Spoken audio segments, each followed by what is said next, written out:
Hola a todos y todas. Voy a hacer uso de la tecnología mezclada con los métodos clásicos, analógico y digital. Digital es la transmisión y mi charla es analógica. Voy a, eh, Está claro que no es otra, nada más que una manifestación más de que uno extraña la presencialidad y sobre todo en los congresos que nos unen.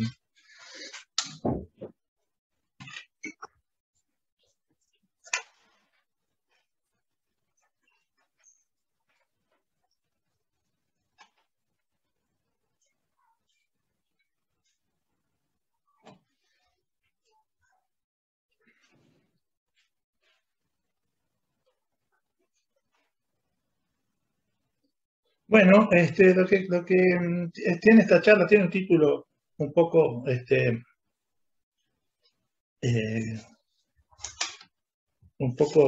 sugerente de que uno puede estudiar estas cosas con el desayuno, por lo de las medialunas, pero van a ver dónde está esa, esa idea abajo, esa cuestión de la gráfica.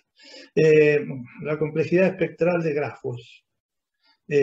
Uno piensa en grafos complejos y piensa en la conectividad de Internet, en la conectividad del cerebro, en conectividad de redes de transporte. Hay infinitos casos y son problemas que se han convertido recientemente en importantes y muy visitados por gente que trabaja en ciencia de datos y en aprendizaje maquinal, automático, deep learning, etc. Este trabajo en realidad empezó desde la interdisciplina. El doctor Mateo es físico, trabaja, es investigador animal y tiene problemas concretos de las neurociencias en los cuales la teoría de grafos juega un rol bastante central. La teoría de grafos en sentido de los modelos, ¿no es cierto? Nosotros veníamos trabajando cosas del análisis armónico en estructuras generales desde hace mucho tiempo. Yo diría que si me preguntan a mí, es mi propia historia, es trabajar en generalizaciones del análisis armónico Calderón Sigmund en adelante, ¿cierto? Pero acá lo entendemos como el sentido más tal vez antiguo de análisis armónico, que es la idea de estudiar funciones armónicas, estudiar operadores laplacianos, ¿cierto? Trabajo compartido, lo hicimos con Diego Mateos y Federico Morana. Y entonces voy a usar esto, el borrador, el método clásico, en mi pizarra de escritorio, y les cuento un poco las ideas que hay debajo de la teoría esta que estamos así pensando y desarrollando.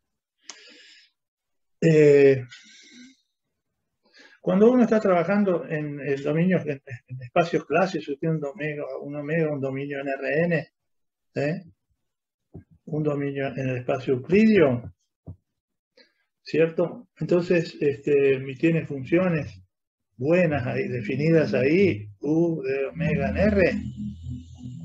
Entonces la energía, la forma de la energía, forma clásica de la energía en U, es la integral sobre omega del gradiente de U elevado al cuadrado, ¿cierto? Del diferencial de volumen integrado con respecto al diferencial de X. Cuando el espacio es un poco heterogéneo, el dominio omega, y tiene conductividad variable, si uno estuviera pensando acá en modelos eléctricos, o conductividad térmica variable, si uno tuviera difusividad variable, si uno estuviera pensando en modelos de conducción de energía térmica, esto todavía puede ser un poco más complejo porque la energía de U es ahora la integral sobre omega del producto escalar de gradiente de U con una matriz gradiente de U que es la matriz de conductividad que determina de alguna manera, es definida positiva, y determina de alguna manera las heterogeneidades que hay dentro de omega. O sea, esto acá depende del medio, pero esencialmente pensemos en esto. El operador de Laplace es la ecuación de Euler-Lagrange, sale de Euler-Lagrange, se obtiene a partir de minimizar la energía, ¿no es cierto? Si uno minimiza la energía en cierto espacio, entonces la función U satisface laplaciano de U igual a 0. O sea, el laplaciano de U se puede ver de alguna forma como el operador de Euler-Lagrange de esa funcional cuadrática. Eso quiere decir que uno tiene que hacer la variación de esta, igualar a 0 en cualquier dirección, igualar a 0, y así obtiene que la función U tiene que satisfacer la ecuación clásica del análisis armónico, de las funciones armónicas, ¿cierto?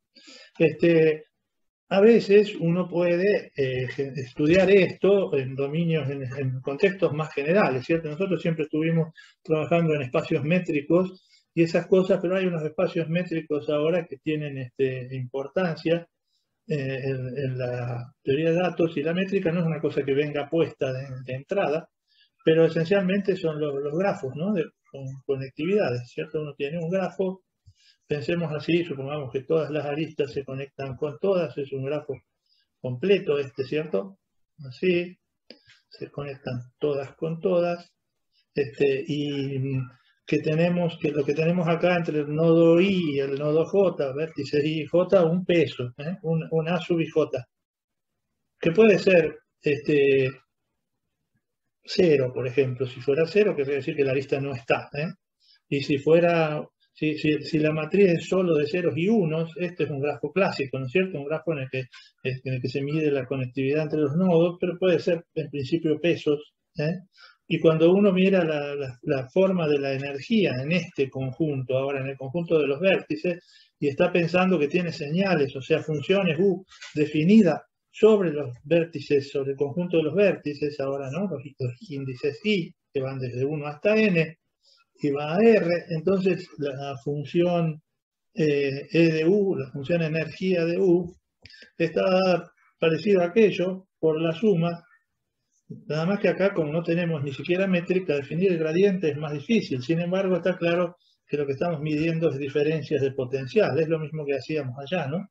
O sea, los potenciales constantes no importan, lo que importa, si uno piensa en energía potencial, son los deltas de energía, ¿cierto? Por eso está el gradiente en la definición. Y aquí tenemos U de I menos U de J, elevado al cuadrado, ¿está bien? O sea, la energía ahora es esto. Y si uno es la analogía, por ejemplo, de esta fórmula, si estos fueran unos, sería la de aquella, ¿cierto? Donde estamos pensando que derivar es simplemente una ecuación, las diferencias finitas estas, ¿cierto?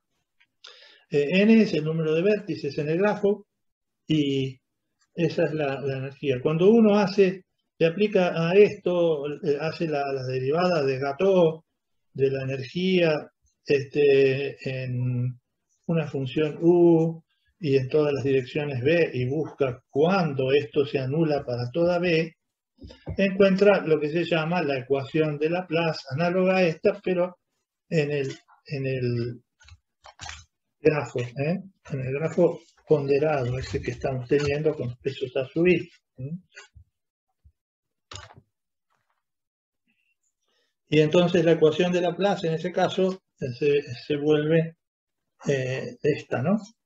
Es el Euler-Lagrange produce Laplaciano en G de U igual a 0, donde Laplaciano sub G quiere decir en una U evaluado en un índice I, ¿no? Porque está evaluada, el Laplaciano también está definido sobre los nodos del grafo y toma valores reales, o sea, simplemente la suma de A y J, sumados de J igual a 1 hasta N, de U de J menos U de I. Lo escribo así porque al ser 0 podría ser también al revés, pero en este caso es más sensato escribirlo así para que el operador resulte negativo, como es realmente el laplaciano nuestro de siempre, ¿cierto? Cuya transformada de Fourier es menos el módulo de xi al cuadrado, 4pi cuadrado. ¿Está bien? Entonces, detrás de esto uno piensa en energía, ¿cierto? O sea, ¿por qué ponerlo así? Porque de alguna manera lo que estamos viendo es que detrás está una formulación energética. Empezamos en el grafo, lo mismo que uno hace en dominios de Rn cuando estudia ecuaciones de tipo elípticas.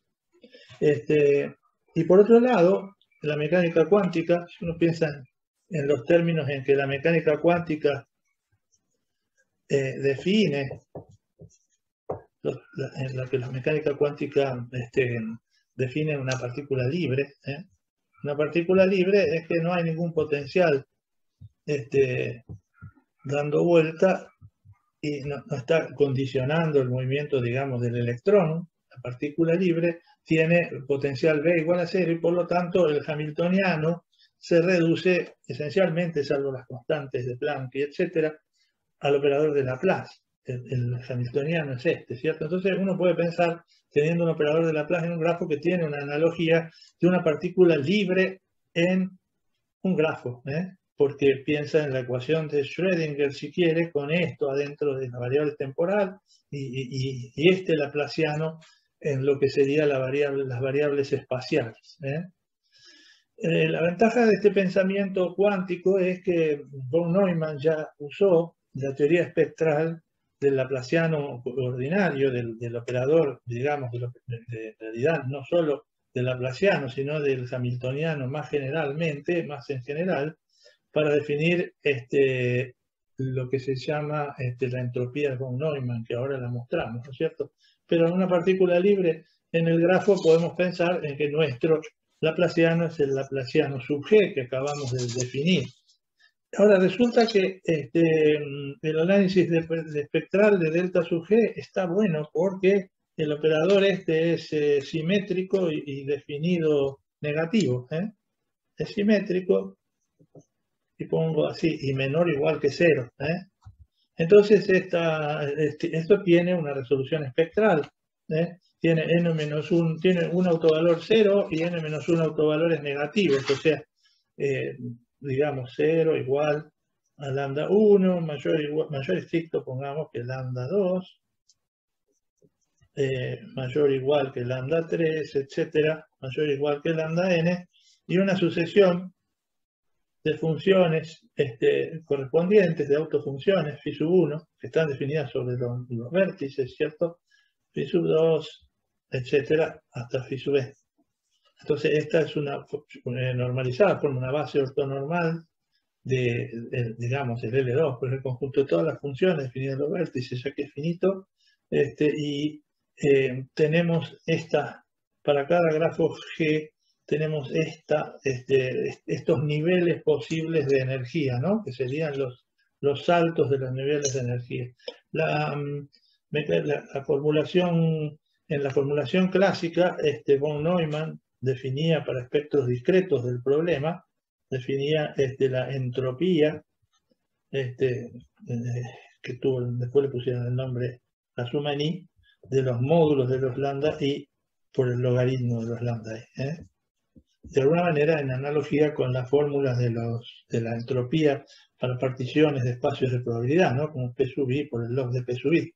Esta cosa tiene importancia para nosotros porque nosotros vamos a usar el análisis espectral, esta lista asociada a cada grafo G, para definir una métrica que es la distancia espectral y luego con eso conjeturar o formular o proponer una definición de complejidad de los grafos. La distancia espectral entre dos grafos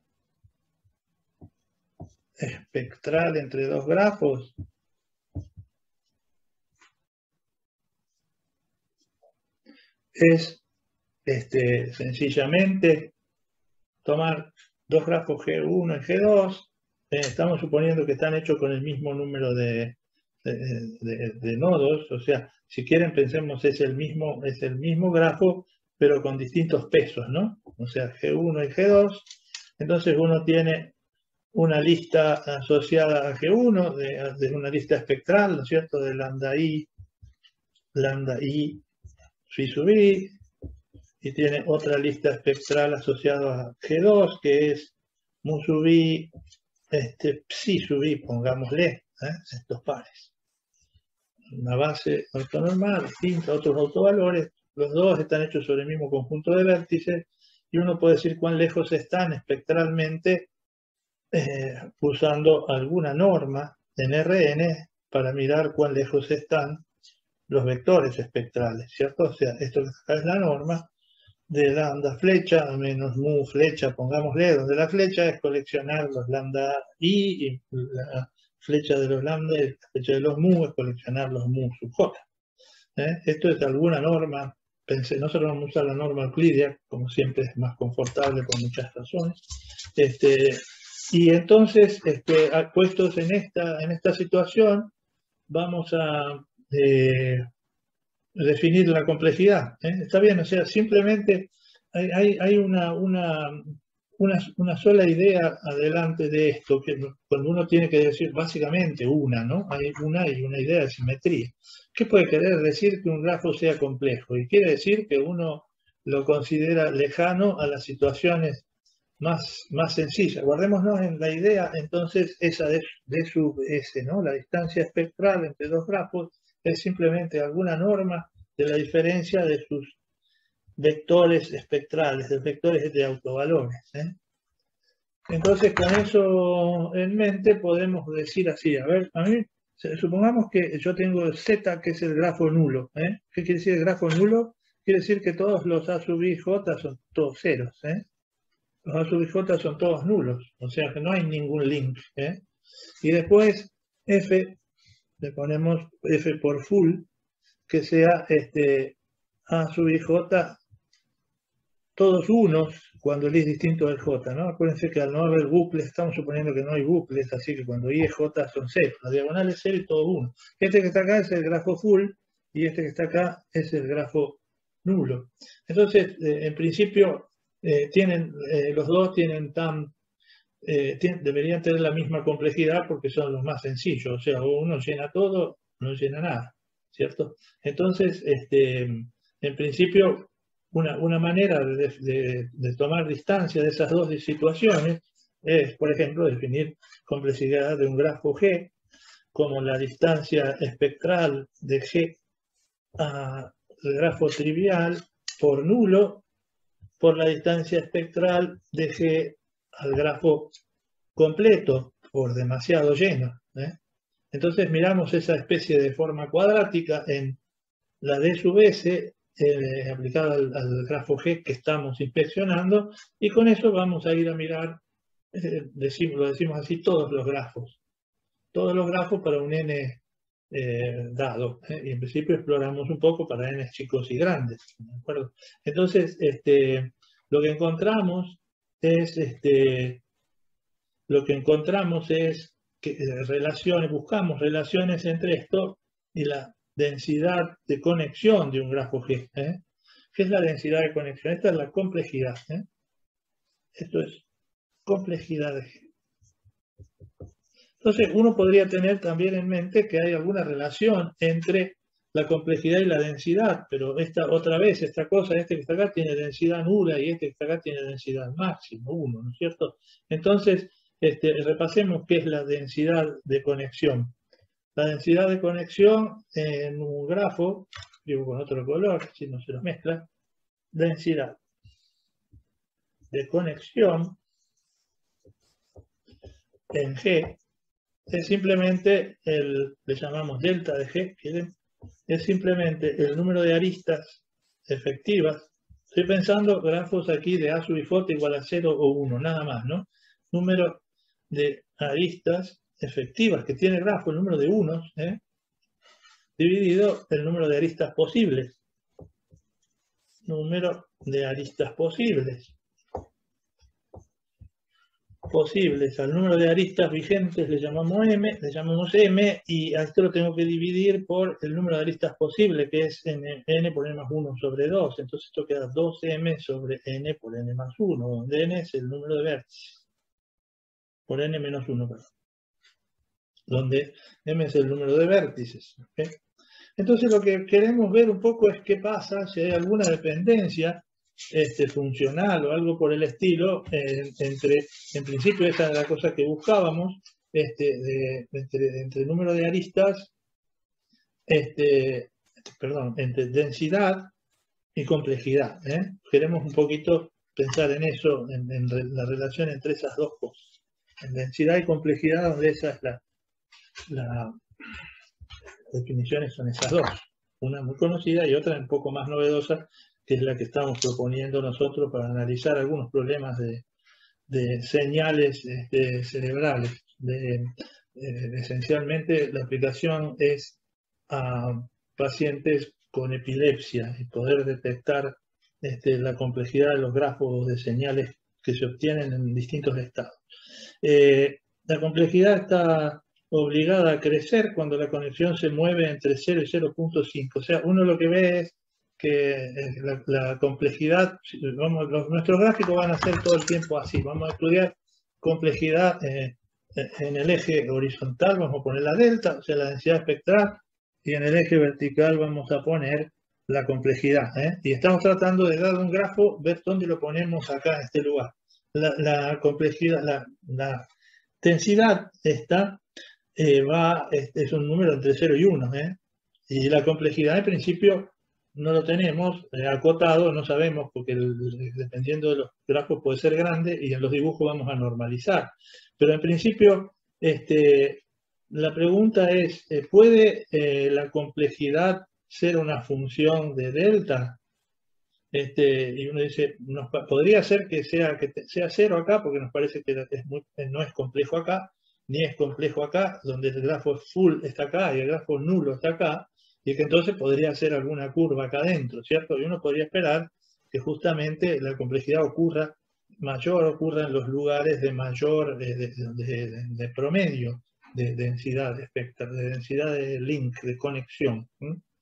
Entonces puede esperar alguna curva así, Pero de todas maneras es fácil ver que uno puede tener el mismo delta y distintos valores de complejidad. O sea que en realidad no es C función de delta. Y también se puede ver que hay grafos que tienen la misma complejidad y distintos deltas, con lo cual esto que está acá, lo que estamos describiendo es una región del plano, no una curva.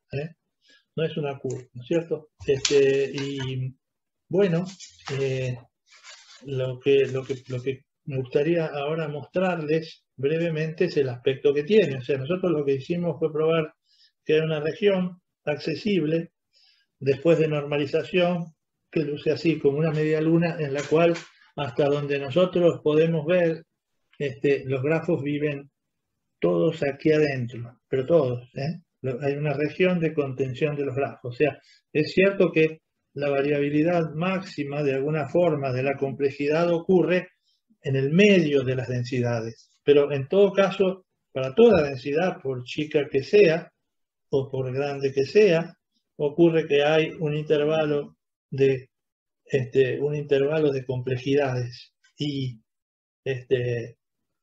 al revés. O sea, acá hay intervalos enteros de densidades para una misma complejidad, ¿cierto? O sea, es una región de ese tipo que me gustaría mostrarles ahora compartiendo pantalla, para lo cual trataría de salir de acá, así.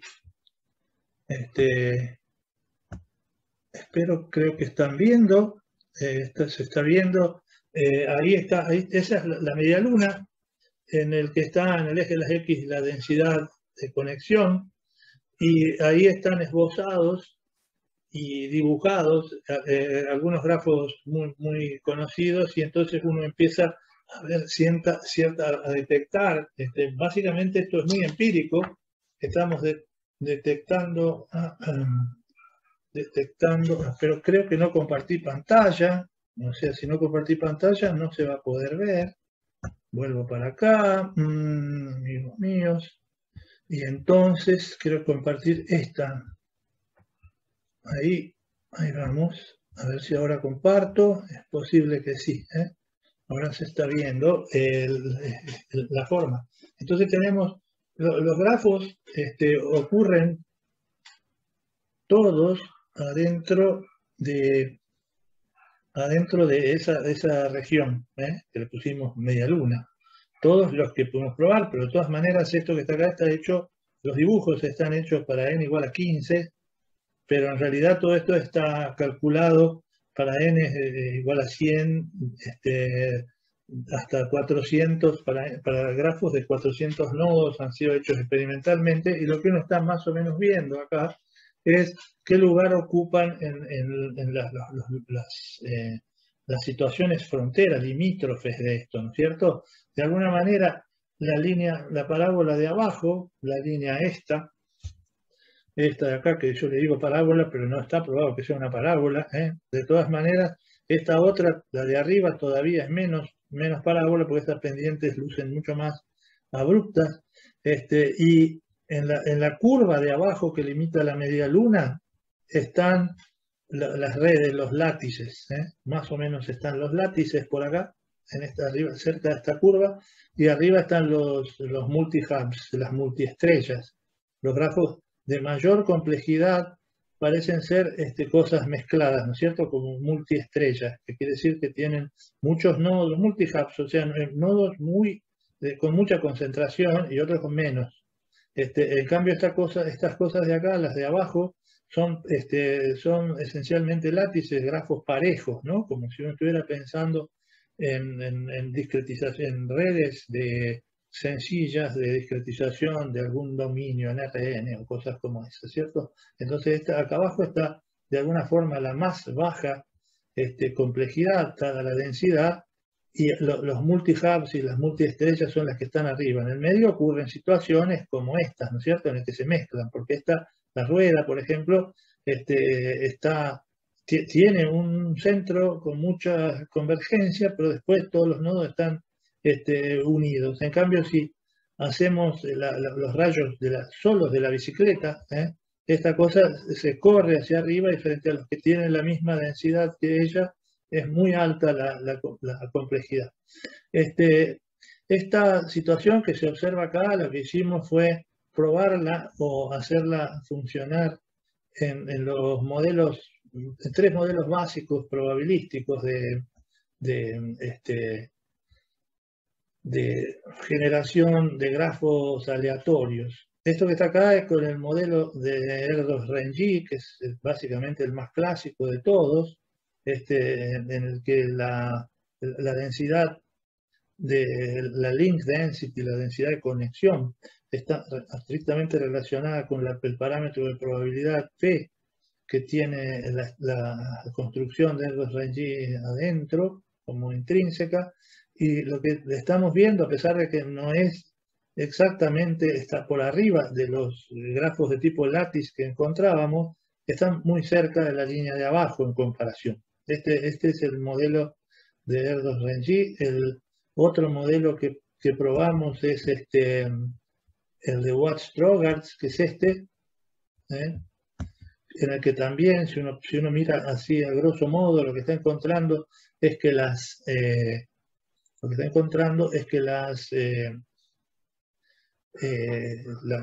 curva que describe eso en el espacio, en el plano en el espacio de las fases, digamos, de densidad, complejidad, básicamente está bastante pegada al piso también, a que es un poco más alta todavía, y el Barabasi-Albert es un modelo más asociado, por ejemplo, al análisis de redes sociales y esas cosas, y acá el comportamiento que muestra esto es, pensando, por ejemplo, redes sociales, el número de seguidores en Twitter que tiene alguien y ese tipo de cosas, entonces está haciendo un recorrido muy interesante porque la curva vuelve, o sea, a medida que los parámetros que generan este modelo van cambiando, no se logra cualquier densidad, sino que la cosa llega a tener a lo sumo densidad la mitad del orden de 0,5, pero el camino, el regreso de la complejidad no ocurre con los parámetros por el mismo lugar. Una parte luce bastante más pegada al principio, cuando los parámetros de este modelo empiezan a crecer, a cambiar, van recorriendo la curva inferior, y la curva inferior es esencialmente otra vez cercana a látices. En cambio, al volver, vuelve como nodos, vuelve como hubs, como multiestrellas, de alguna forma. Todo esto es observación experimental en la que vimos estas cosas, y Tiene, por supuesto, detrás un montón de investigación potencial. Acá están puestos más o menos juntos. Y en algún lugar hicimos una observación con datos reales asociados a pacientes con epilepsia, dos pacientes con distintos tipos de epilepsia para poder distinguir la diferencia entre lo que se llama el estado base, la baseline, y el momento de ataque de epilepsia. Y esta nueva cantidad que introducimos, que es la complejidad basada en el análisis espectral de los grafos, simplemente multiplicando las distancias espectrales de los dos, parece ser bastante interesante para discernir el estado básico del estado de ataque epiléptico, que son en principio las cosas que pueden convertirse o ser consideradas herramientas útiles. Por supuesto que detrás de esto hay un montón de análisis matemático por hacer, porque no tenemos una demostración de que no haya ningún grafo que se escapa de la media luna, pero tenemos mucha evidencia empírica de eso y algunos resultados matemáticos interesantes, pero por otro lado son más las preguntas que las respuestas, y eso nos gusta. Muchas gracias a todos. Espero consultas vía el foro o como quieran. Muchos saludos a toda la comunidad de analistas. Adiós.